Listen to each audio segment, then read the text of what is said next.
اور بڑے ہی عظیم انسان ہیں. اور 33 چک چھانگے مانگے کے قریب ہے, وہاں ہمارا پروگرام تھا. تو وہاں سارے ڈوگر رہتے ہیں, تو وہ مجھے کہتے تھے کہ آپ یہاں رات ٹھہریں. تو شیر پنجاب مجھے کہتے تھے کہ نہیں ہم اکٹھے چلتے ہیں, راستے میں گپ شپ ہوگی. تو خیر وہ جو وہاں والے لوگ تھے نا, تو وہ مجھے کہہ رہے تھے کہ نہیں آپ جو ہے نا وہ ہمارے یہاں ٹھہر جائیں. تو بھائی شوکت ادھر 33 چک میں, اور بھائی عاشق صاحب, وہ مولانا منظور صاحب شیر پنجاب سے بڑی محبت رکھتے ہیں اور مجھ سے بھی. تو خیر شیر پنجاب کا اصرار تھا, میں بھی ان کے ساتھ گاڑی میں بیٹھ گیا. اس وقت مجھے گاڑی کی سہولت میسر نہیں تھی. تو جب ہم چھانگا مانگا سے نکلے نا, تو ہمارے آگے آگے ایک گاڑی جا رہی تھی. میں بڑا ششدر اور بڑا حیران سا ہوا, اس کی نمبر پلیٹ پہ بڑا عجیب سا لکھا ہوا تھا. مجھے یاد اب بھی آتا ہے کہ 550096 کوئی ایسا لکھا ہوا تھا. میں نے کہا یہ بڑا نمبر لمبا ہے, پتہ نہیں یہ کون سا نمبر ہے. پھر میرے ذہن میں شاید کچھ سندھ وند سے گاڑی آئی ہوگی اس لیے اس کا اتنا لمبا نمبر ہے. خیر وقتی وہ ذہن میں جو چیز آئی نا, تو وقتی میں نے ذہن سے اس کو معاف کیا. ہم باتوں میں مصروف تھے, باتیں کرتے جا رہے تھے. آگے وہ آتا کوٹ نانکا سنگھ, وہاں پہ وہ نا سپیڈ بریکر بنا ہوا تھا. اس گاڑی والے نے وہاں جا کے نا بریک لگائی, جیسے وہ سپیڈ بریکر کو کراس کرنے لگا. لیکن اس نے تھوڑا سا اس نے وقت لگایا. ہم حیران تھے کہ یہ آگے چل کیوں نہیں رہا, لیکن ساتھ اس نے انڈیکیٹر دے دیا اپنی جو ہے نا وہ لیفٹ سائڈ کا, کہ میں نے اس طرف جانا. وہ تو لیفٹ سائڈ کو مڑ گیا. لیکن جب وہ جو اتنا ٹائم دیا نا, اتنے وقفے میں ادھر دکانیں تھی رائٹ سائڈ پہ, وہاں سے بندے 5-7 باہر نکل آئے. وہ ہماری گاڑی کے کو انہوں نے گھیر لیا. تو شیشے کھولو جی. تو شیر پنجاب جو تھے وہ اگلی سیٹ پہ تھے. تو بلکہ وہ مجھے اس دن بتا رہے تھے کہ یہ موبائل میں نے نیا لیا اور گھڑی بھی نئی لی ہے. ان کا موبائل بھی نیا تھا اور ان کی گھڑی بھی نئی تھی. خیر تو وہ شیر پنجاب فرمانے لگے کہ بھائی آپ پیچھے ہٹیں, جو کچھ چاہیے ہوگا نا وہ آپ کو دے دیں گے. میرے پاس ایک گھڑی تھی, وہ کویت سے آئی تھی. حالانکہ گھڑی وہ خاصی مہنگی گھڑی تھی. اس میں اس وقت یہ غالباً 10-12 سال پہلے کی بات ہے, اس وقت اس میں جو نا موبائل کے نمبر وغیرہ اس میں فیڈ ہو جاتے تھے. وہ گھڑی بہت اچھی تھی. خیر جن کی جیبوں میں موبائل تھا میرا اور ان کے بھائی مولانا شیر پنجاب کے بھائی نور صاحب کا, ہم نے اپنی سیٹ کے نیچے دے دیا. ہم یہ بھی سوچ رہے تھے کہ کوئی فون آ گیا نا, فون آ گیا تو بیل بجی تو پتہ چل جائے گا. لیکن اللہ کا کرنا ہوا فون نہیں آیا, کیونکہ کافی ٹائم ہو چکا تھا. میرا خیال میرا موبائل بچ گیا ہوگا اور بھائی نور کا. تو شیر پنجاب ان کا موبائل گیا اور پیسے بھی گئے. اور ان کے ساتھ ایک دوست سے مولانا منظور صاحب کے, میں بس اتنا جانتا ہوں کہ ان کو ہم حکیم صاحب کہہ رہے تھے. انہوں نے میرا خیال کافی سلوکے وغیرہ پہنے ہوئے تھے, تو ان کی بھی تلاشی انہوں نے لی. خیر اندر بیٹھے ہم نے سارا کچھ دیا ان کو. تو جو نا وہ جب ہم وہاں سے چلے تو میرا خیال وہاں آگے کوئی گاڑی پھر رہی تھی پولیس والی کو, ان کو ہم نے بتایا بھی کہ ادھر وہ ڈکیٹی ہو رہی ہے. تو راستے میں جب گیا تو گاڑی میں تیل بھی ڈلوانا تھا. تو وہ قدرتی حکیم صاحب کی جیب میں کچھ بچ گیا 1200. اس میں وہ 500-700 کا مجھے یاد نہیں, اتنے کا ہم نے تیل ڈلوایا. پھر ہم وہاں سے شیخو پورے پہنچے. مولانا شیر پنجاب حافظ اللہ کی جو رہائش وہاں تھی. پھر انہوں نے حکیم صاحب کو کہا کہ بھائی قاری صاحب کو تو کرایہ دیں, وہ فیصل آباد پہنچے. پھر وہ مجھے حکیم صاحب نے کرایہ دیا اور میں وہاں سے بیٹھا کسی گاڑی پہ, تو میں فیصل آباد. میری زندگی میں یہ ایک ہی حادثہ ہوا, اور اس وقت ہم اکٹھے تھے, میں شیر پنجاب حافظ اللہ تعالیٰ اور ان کے بھائی نور اور وہ ان کے دوست حکیم اور ایک ساتھی شاید کوئی اور تھے.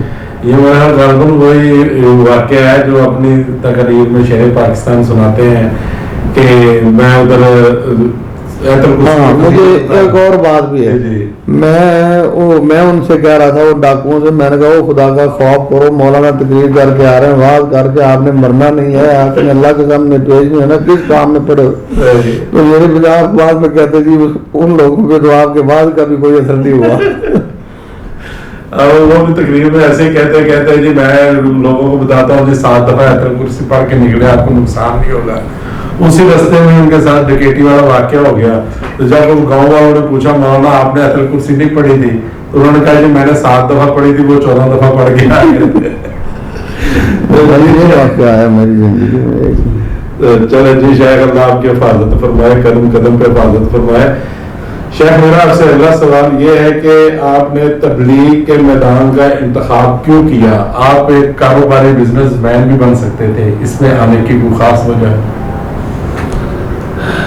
پہلی بات یہ ہے کہ میرے والد محترم بہت بڑے حافظ قاری اور عالم تھے، اور میرے بزرگ جو تھے نا والد محترم، ان کی یہ خواہش تھی کہ ہم سارے بھائی عالم ہیں، اور وہ ہمیشہ ہمیں کہتے تھے کہ دیکھو تمہیں میں کاروبار کروانا چاہوں تم کاروبار کر سکتے ہو، لوگوں کے بچے فیکٹریوں میں کام کرتے ہیں تم بھی کر سکتے ہو۔ تو وہ فرماتے تھے کہ مجھے تم سے نا دنیا نہیں چاہیے، مجھے دین چاہیے۔ دین کے وہ شہدائی تھے، دین کے ساتھ ان کا بڑا لگن تھا، اور ان کی یہ خواہش تھی کہ میرے سارے بیٹے عالم ہوں۔ ہم مدرسے میں پڑھا کرتے تھے، تو پہلی بات تو وہ بہت کم جاتے تھے ہمارے پیچھے، اب کبھی جاتے بھی تھے نا میرے والد محترم تو ایک رات ٹھہرا کرتے تھے، تو اساتذہ سے پوچھتے تھے کہ بچے کیسے جا رہے ہیں، حالانکہ ہم سارے بھائی تقریباً اچھا ہی پڑھتے تھے۔ تو ہمارے والد محترم ان سے یہ کہہ کے آتے تھے کہ ان کی جو ہے نا ہڈیاں چاہیے، ان کا جو ہے نا یہ ماس وغیرہ نہیں چاہیے ہمیں، اور یہ پڑھنے چاہیے۔ ہم کہتے تھے عجیب بات ہے، لوگوں کے باپ آتے ہیں وہ کہتے ہیں یہ بچے کا خیال رکھنا، ان سے محبت کرنا، تو کچھ گہرا نہیں ہے۔ ہمارے بزرگ جب بھی تشریف لاتے تو وہ یہی کہتے تھے کہ بھائی یہ پڑھنے چاہیے۔ تو یعنی کہ پہلی بات تو یہ عبدالرزاق بھائی کہ میرے جو نا والد محترم ان کی یہ خواہش تھی کہ سارے میرے بچے عالم ہوں، حافظ ہوں، اور شاید انہیں کی دعاؤں کا نتیجہ ہے یا ثمرہ ہے جو انہوں نے دعائیں کی۔ ہم 4 بھائی ہیں، وہ چاروں بھائی اللہ کے دین کی خدمت کر رہے ہیں، اور 2 میری ہمشیرہ ہیں وہ بھی حافظہ ہیں۔ تو یہ میرے والد صاحب کی محنت تھی، اور ان کی یہی خواہش تھی کہ ہم سارے بھائی دین کے داعی ہی بنے۔ جی شیخ، میں نے سنا ہے کہ آپ کے والد محترم جب اپنے دور میں لوگوں کو کافی دم درود کیا کرتے تھے، لوگ پیر مانتے تھے ان کو، کیا یہ حقیقت ہے؟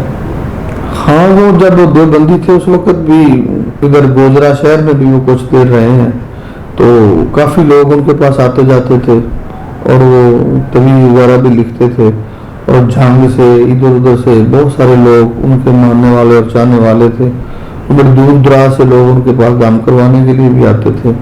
اور ویسے اس مسئلے میں میرا ان کا یہ تھوڑا سا اختلاف ہی رہتا تھا، میں ان کو کہتا تھا کہ یہ چیز آپ نہ کیا کریں، لیکن وہ وفات کے قریب جو ہے نا مجھے ایک یہ بھی بات یاد ہے کہ وہ دم کیا، ایک وہ حاضری کیا کرتے تھے نا کسی کو سامنے بٹھا کے، تو میں یہ بھی ان سے کہتا تھا کہ یہ حاضری ٹھیک نہیں ہے۔ اور مجھے یاد ہے کہ جب مجھے ان کی یہ 2 خوبیاں یاد ہیں میرے والد محترم کی، جب سے میں نے ہوش سنبھالا انہوں نے کبھی اعتکاف نہیں چھوڑا، اور نہ ہی کبھی مصلی چھوڑا، رمضان میں قرآن بھی سناتے تھے اور اعتکاف بھی بیٹھتے تھے۔ یہ ان کے آخری یعنی مرتے دم تک یہ چیز انہوں نے بالکل کبھی بھی نہیں چھوڑی۔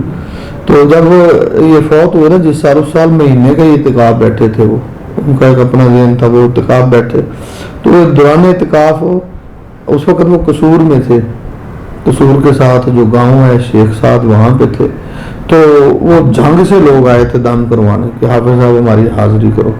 تو رمضان کا مہینہ تھا، تو میں فیصل آباد سے آتا تھا ادھر جمعہ پڑھانے، تو معصر کو گھر پہنچ جاتا تھا، تو حاضری کر رہے تھے، تو میں اوپر جا کے کھڑا ہو گیا، تو میرے ذہن میں ایک بات ہے، میں نے کہا ابا جی یہ حاضری نہیں ہوگی، تو مجھے کہنے لگا تم گھر جاؤ، میں گھر چلا گیا، میں پھر آیا تو وہ حاضری نہیں ہوگی ان کی۔